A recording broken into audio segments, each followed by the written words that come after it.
Se realizó una audiencia pública para tratar el tema de la ideología de género en los libros de textos utilizados en las escuelas y los colegios. Esta es una iniciativa del Frente Parlamentario por la Niñez y la Adolescencia y grupos Provida también participaron. Desde las 9 de la mañana varios grupos de manifestantes, adultos y niños principalmente de instituciones educativas y religiosas, se concentraron frente al Parlamento para protestar en contra de lo que ellos llaman ideología de género, mientras se desarrollaba la audiencia pública con autoridades en la sala bicameral.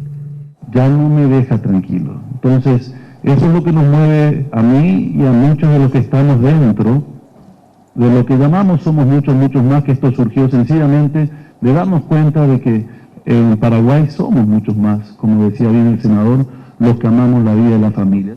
La palabra género se encuentra en las mallas curriculares desde el primer grado hasta el tercer grado, también en los documentos diversos del MEC empleados para la enseñanza de su significado, en los textos que forman parte de los kits escolares entregados durante el presente periodo escolar, en los textos que son comercializados en las librerías y que son utilizados por las instituciones educativas.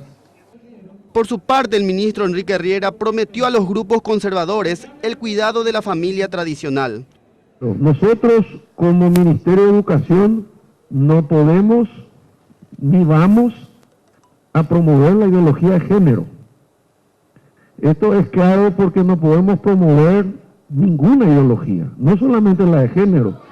Esperen un poco, por favor, déjenme explicar.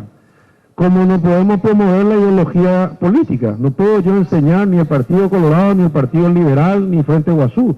No puedo promover que sean cerristas o olimpistas. Por la misma razón no puedo promover ninguna ideología y menos la de género. Finalmente el MEC prometió retirar cualquier material de texto de las escuelas y colegios que utilice la palabra género o diversidad.